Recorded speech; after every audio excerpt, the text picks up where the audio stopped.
মধ্যে রুহু ঢুকে, কেমন করে রুহুটা দেহ থেকে উড়াল দেয়। এই রুহুর ব্যাপারে তথ্য দিতে পারলে কালিমা পড়ে সবাই মুসলমান হয়ে যাব।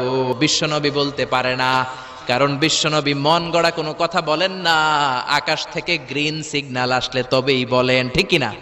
বিশ্বনবী আল্লাহ তাআলার পক্ষ থেকে গ্রিন সিগন্যাল পাওয়ার জন্য উপরে তাকিয়ে রইলেন, আয়াত নাজিল হয়ে গেল।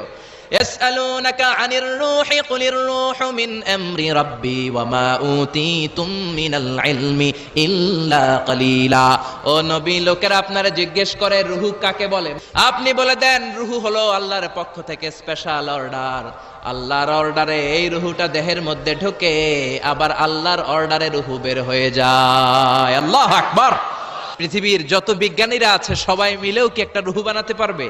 আল্লাহ চ্যালেঞ্জ করে বললেন, ওমা উতীতুম মিনাল ইলমি ইল্লা কালিলা, তোমাদেরকে একেবারে যৎ সামান্য কিঞ্চিত জ্ঞান দিয়ে আমি তৈরি করেছি, তোমাদের এই